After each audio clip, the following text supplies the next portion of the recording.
here I'll stand. There's a hole in my heart where he used to be, put it that way. That was from one of his songs. A short one and tall one. They're lyrics that sing true now more than ever, as longtime friend Robert Rios remembers Jonathan Joss. Safe to say that Jonathan Joss was just an entertainer. Entertainer all around, yeah. If he was just standing right here, he'd be entertaining us some way, somehow. Hey, John Barad, how's it going, man? Jonathan Josh had been killed, and if you were to read mainstream media, the stories that came out by, trash slop like the New York Post or Variety all talked about how he had an unfortunate encounter with a neighbor that resulted in a shooting. And that's where the New York Post story remains to this day. Some other outlets obviously updated the story as time went on and more information came out. But I was reading other stories about him because, I was a fan of Jonathan. I loved his work in Parks and Rec. I'm not as huge of a fan of King of the Hill, but, I thought he did an excellent job. And I've always enjoyed seeing the clips from King of the Hill that come out, with him in it. And obviously incredibly versatile, talented actor. You can see him in movies like True Grit, for example, stuff like that. Incredible individual. He was part Comanche, part Apache, and was also gay. And all of this, gay or bisexual, I don't think that has been determined at this point. But all of this was kind of ignored by the majority of stories that were coming out in mainstream media in relation to what had happened to him. Some of them were telling stories about how, he's been troubled for a very long time. Unfortunately, I don't know if you saw, but he was kicked out of one of these King of the Hill reunion conferences. He seems very distressed. He may be suffering from substance abuse problems or something else. It's just really unfortunate. And then, he had an unfortunate altercation with the neighbor. No one really knows what took place. I had no idea about the backstory about one of his houses being burnt down. I mean, content warning for everything involving the story. Honestly, a lot of it is not only horrifying beyond belief, but so much of it as the information is coming out just tells the story of someone who's been tragically dealing with both homophobia, racism, as well as, targeted harassment on a repeated basis. My name's Jonathan. My name is Jonathan Joss. I do film and television. I'm the voice of John Redcorn in King of the Hill. Yes, I'm the voice of John Redcorn in King of the Hill. While I was out of town, it was vandalized. They took wires out. They knocked my pole down. So the city, no electricity. This was the way that, say, the New York Post was reporting on this, as well as other LGBTQ+ stories. If you were to look at their headline, King of the Hill voice actor Jonathan Josh killed in Texas shooting after argument with neighbor. And then I can go into the story that has, to this day, not remained changed. I know they posted a second story to talk about the letter from his husband that has since come out.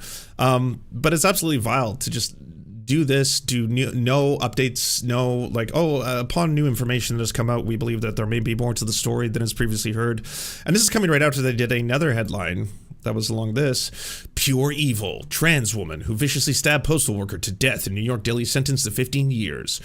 And if this was all you read, you would have been like, oh my God, wow, that's really fucked up that, she would have done something like that. The story doesn't talk about at all about how she was attacked prior to the stabbing or any of the background behind of it. It simply was one of those things where it's just if this is where you get your information, if this is all you have to see, then that's basically going to be the extent of it. This was the article that they posted, and they haven't done updates to it. Actor Jonathan Josh, best known for his voice work on the iconic animated TV comedy King of the Hill, was shot dead by neighbors in Texas, according to police. Josh, who voiced John Redcorn of the long-running cartoon, got into an argument with a neighbor at his home in San Antonio on Sunday night. When the neighbor pulled out a gun and shot him several times, police said the unnamed gunman has fled in a vehicle but was arrested just a block away. And Josh died at the scene despite paramedics' best efforts to save him, TMZ reported. That's it. That's the totality of the article. Content warning for this part, because this was the statement that was released by Jonathan's husband yesterday. So this is a statement from Tristan Kern de Gonzalez. My husband, Jonathan Josh, and I were involved in a shooting while checking the mail at the site of our former home. That home was burnt down after about 2 years of threats from people in the area who repeatedly told us that they would set it to fire. We reported these threats to law enforcement multiple times and nothing was done. Throughout that time, we were harassed regularly by individuals who made it clear they did not accept our relationship. Much of the harassment was openly homophobic. When we returned to the site to check our mail, we discovered the skull of one of the dogs and its harness placed in clear view. This caused both of us severe emotional distress. We began yelling and crying in response to the pain of what we saw. While we were doing this, a man approached us. He started yelling violent homophobic slurs at us. He then raised a gun from his lap and fired. Jonathan and I had no weapons. We were not threatening anyone. We were grieving. We were standing side by side. When the man fired, Jonathan pushed me out of the way. He saved my life. Jonathan is my husband. He gave me more love in our time together than most people ever get. We were newlyweds. We picked Valentine's Day. We were in the process of looking for a trailer and planning our future. He was murdered by someone who could not stand the sight of two men loving each other. I was with him when he passed. I told him how much he was loved. To everyone who supported him, his fans, his friends, know that he valued you deeply. He saw you as family. My focus now is on protecting Jonathan's legacy, on honoring the life we built together. If your concern is how someone coped with trauma or how loudly they speak when recounting injustice and being ignored by authorities, then you never truly cared about my husband. Jonathan saved my life. I will carry that forward. I will protect what he built. Again, it's like absolutely fucking devastating. Like when I read this yesterday, I had to just get off the internet because I was just like, going to attack New York Post and every other publication that was refusing to try and tell the full story. As multiple people point out, well, I mean, this is just one statement. There's other statements. There's neighbors that said that there was a dispute. There's neighbors that didn't like him. There's neighbors that said that he was not a good person. What do you have to say about that? I mean, is this considered to be evidence? Is this considered to be anything other than one person just trying to spin a story? But first tonight, we begin to hear a story that's getting national attention, a life and career cut short.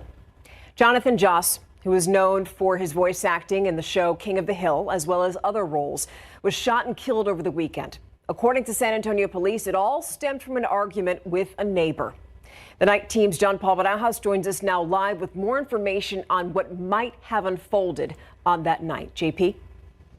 Stephanie, that's right. This right here is a statement from Jonathan Joss, his significant other, on Facebook. How does an actor end up living in a trailer? What happened? I don't know his entire life story. Is this related to like indigenous people and them being paid less? I don't know. I don't know how Native Americans are treated in the film industry in America. I can tell you in Canada, like there is obviously a robust indigenous film community. I've worked within it for several years. And there's obviously a lot of people who are considered legends who work within the industry. And like it becomes that very, very difficult area to operate in because on one end, you effectively have done what is like considered to be difficult or impossible in some cases, right? Like you have either climbed out of extreme poverty or some other situation in which you had a very difficult upbringing and now you are working within the industry.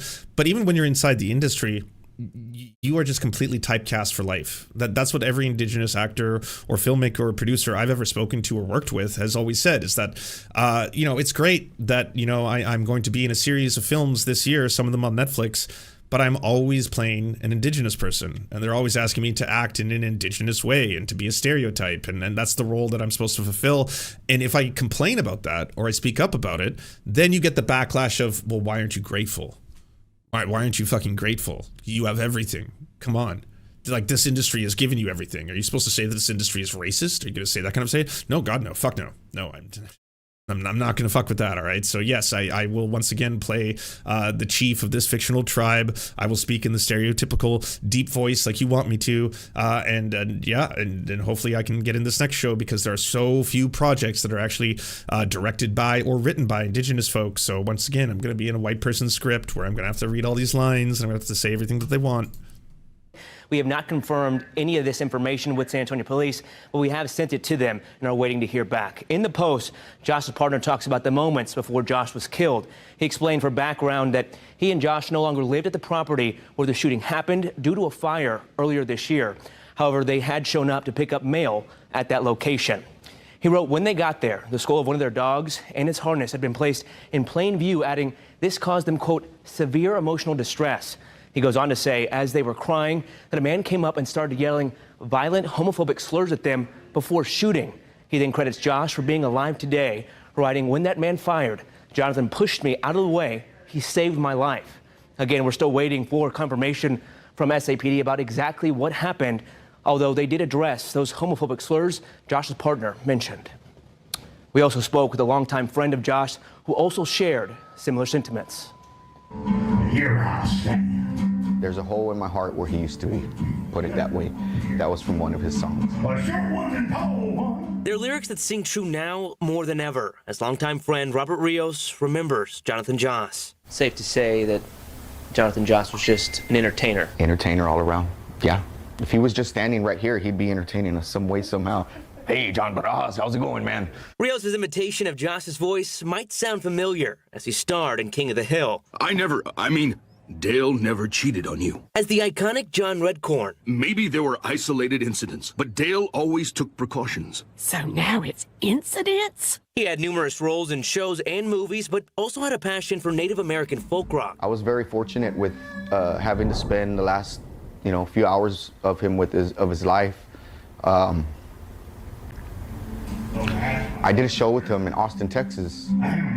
Rios performed that show with Josh Saturday night. Sunday, Josh was shot and killed at his property on Dorsey Street on the south side, where he was no longer living after a fire destroyed it in January. He was only there to go through his mail to see if a paycheck had arrived. Yeah, he was waiting for a royalty check that he was going to be getting. San Antonio police arrested 56-year-old Sigfredo Ceja Alvarez for Josh's murder.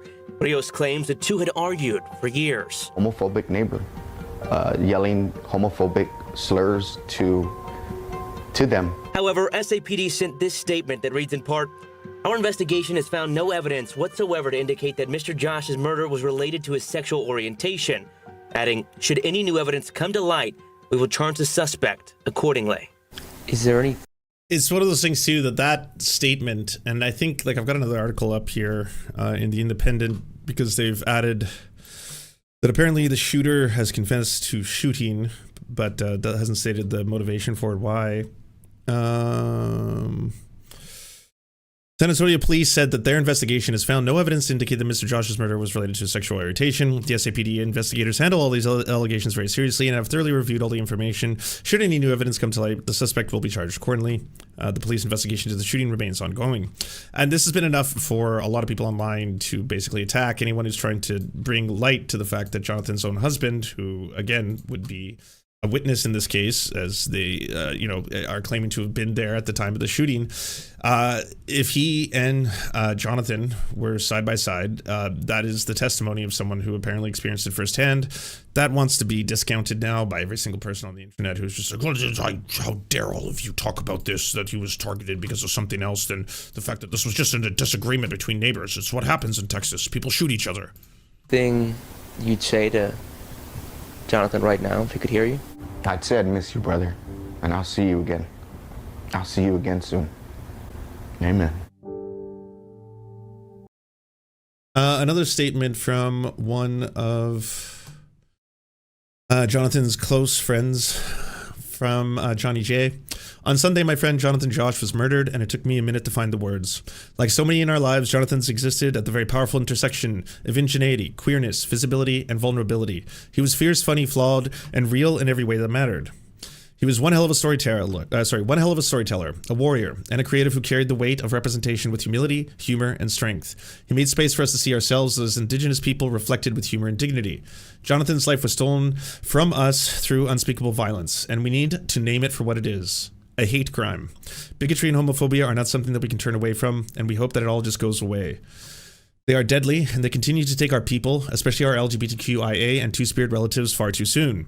We face some of the highest rates of violence, murder, and suicide, and too often, no one notices. Too often, the world just shrugs. But we are not shrugging. We will not be silent. Jonathan's life mattered. His voice mattered. His presence opened doors for generations of Indigenous creatives and queer youth to step into their truth with pride and power, and we will not let that be silenced. We will not keep mourning our people without also protecting them. To honor Jonathan is to fight like hell, not just for justice in his name, but for the safety, joy, and liberation of every Indigenous queer and Two-Spirit soul still here. We carry his name, and we don't let his story or legacy end here. Jonathan, you were a warrior, a protector, and a damn good friend. I'll always carry your laughter, stubbornness, and big old heart with me. I will never forget you, and will never stop fighting for you. Rest easy, my brother. To his husband, Tristan, I am so sorry for your loss and the love of the future stolen from you. You are not alone in your grief, fear, and rage. We stand with you. There's a fundraiser to help Jonathan Josh. I'm sure, I don't know where, it's already reached its goal, but I was going to share it anyway. I don't know if this is going to be helping with funeral processions or anything like that, or perhaps even finding a home for his husband. I'm not entirely sure, but that is the link to the GoFundMe. So help King of the Hill actor Jonathan Josh after the fire that took place.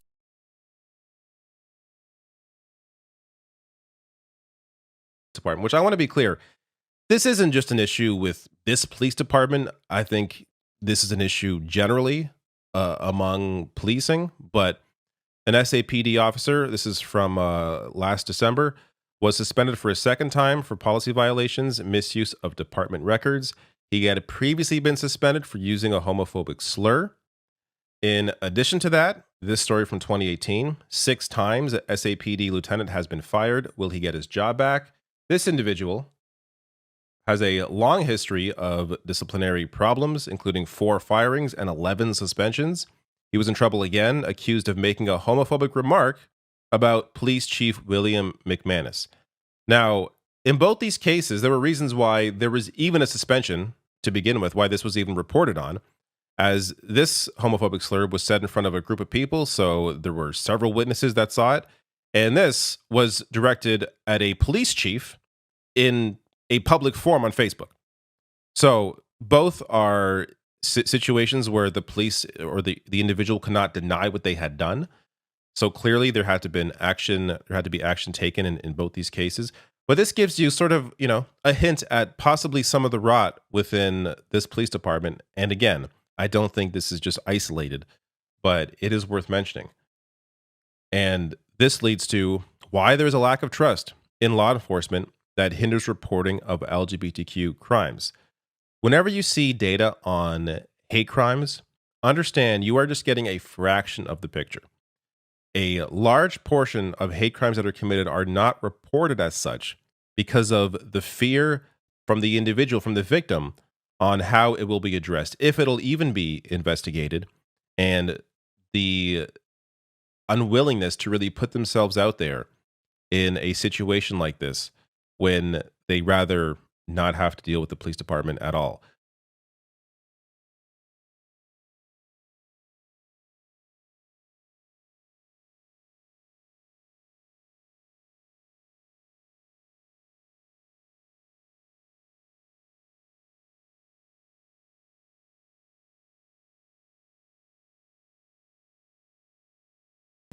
Thank you so much for watching, everyone. This video wouldn't be at all possible without the financial support of all the people whose names you see on the screen right now. And if you want to unlock secret bonus episodes, content that we can't post anywhere else, or get the videos early before anyone else gets to see them, please go on to patreon.com/theserfs. For as little as $1, you can help support this channel and help make more videos like this possible. Our executive producers are Anna Loves Riley, Adrian McCarthy, Bobby Lasers, Cheryl Alvarez, Comrade Junkie, Doug Caddy, Everything Important, Garrett Sandoval, Hagbard Celine, Jimmy Sombrero, Multimondi, Omni, Political Papi, Preston Kroll, Quiet 185, Richard Boehm, Riley and Anna, Roller Dragon, Cernicus, Stellar Gwyn, Sebastian Demel, Tigwick, Trav, and Words Greenwood. And also, it wouldn't be possible without all the names you see on the screen right now. Again, if you want to help produce this content, it's only made possible through the funding of our patrons. Head on down to patreon.com/theserfs. That's patreon.com/theserfs.